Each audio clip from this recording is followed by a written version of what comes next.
दोस्तों WH और India fake news में आपका स्वागत। मैं ख्वाजा कबीर इस वक्त एक जलसे में मौजूद हूँ जो सालाना जलसा हो रहा है और यहाँ पे हमारे जाने माने शख्सियत है जो मोहताज नहीं है परिचय के। आइए हम फिर भी परिचय करा दें कि ये जाने माने शख्सियत है वायरल न्यूज़ जलगांव के। जी हाँ, ये हमारे सोशल मीडिया के अध्यक्ष भी है। आइए हम इनसे बात करते हैं। आपका जो है इस दोनों चैनल में आपका स्वागत है। आप जलगांव से हमारे नागपुर शहर में आए हैं और कैसा माहौल हुआ है आज का, ये बताइए। आज नागपुर शहर में आपके आना हुआ। दारुल उलूम निज़ामिया इस मदरसे का सालाना फंक्शन था। बहुत अच्छा आज प्रोग्राम हुआ और आज इस वक्त मैंने ख़ास तौर से मुसलमानों में एजुकेशन, तालीम, शिक्षण की अहमियत पर बात की।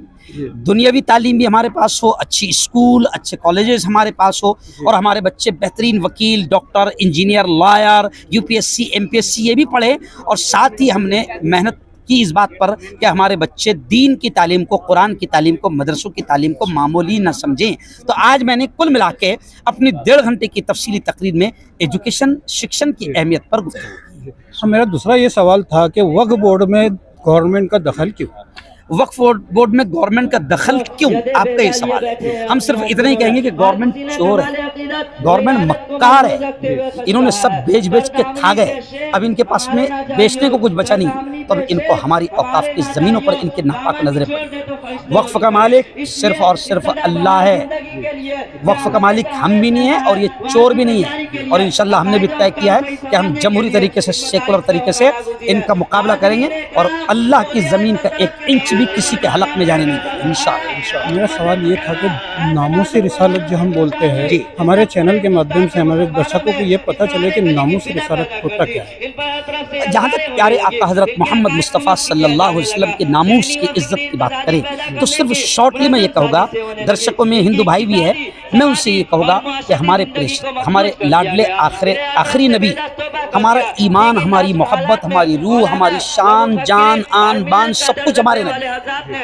जैसे आप अगर किसी को मानते हैं तो हमारा धर्म ये नहीं कहता कि हम किसी का भी अपमान करें। तो ऐसे ही हमारे प्रेषित हमारी जान है, हमारा सब कुछ है। उनकी शान में अगर कोई अपशब्द कहे, कोई अपमान करे, कोई तौहीन करे तो ये हमसे बर्दाश्त नहीं होता। इसलिए हम हुकूमत से भी ये अपील करते हैं कि कोई ऐसा सख्त कानून बना दिया जाए कि कोई किसी के भी धार्मिक, किसी के भी महान पुरुष और महान हस्तियों का कोई अपमान न करे। तो क्या बाबा साहेब अम्बेडकर का संविधान इतना कमजोर है?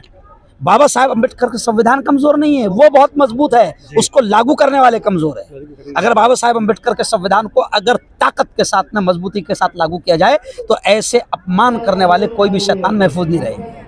क्या मुसलमानों को अपनी अपनी स्कूली एजुकेशन नहीं बढ़ाना चाहिए? मुसलमानों को बिल्कुल बढ़ाना चाहिए और हमारा प्यारा संविधान स्कूल, मदरसे, एजुकेशन, शिक्षण, तालीम के सेंटर्स खोलने के हमारा संविधान हमको फुल्ली आज़ादी देता है। हम मुसलमानों से कहते हैं कि अपने बच्चों के अकीदे, ईमान, इस्लाम, दीन को अगर बचाना है तो हम अपने इदारे खोलें और वहाँ पर दुनिया की भी बेहतरीन तालीम दे और दीन की, ईमान की, इस्लाम की भी बेहतरीन तालीम दे। मेरा आखिरी सवाल था, इस मंच से एक धार्मिक मंच कराया जाता है, जो इस मंच से एकता के लिए क्या अपील करेंगे? एकता के लिए हम यही अपील करेंगे, क्योंकि एजुकेशन का प्रोग्राम तो इसलिए बात नहीं की है, वरना मैं एकता का प्रतीक माना जाता हूँ भारत भर में और राष्ट्रीय एकता और एकात्मता पर मुझे बुलाया जाता है। मंदिरों में भी मेरा बयान होता है। गुजरात में साईं मंदिर में हुआ, ऐसे ही हिंदू भाइयों का बड़ा मंदिर रहता है, मंगलगिरा मंदिर में हुआ।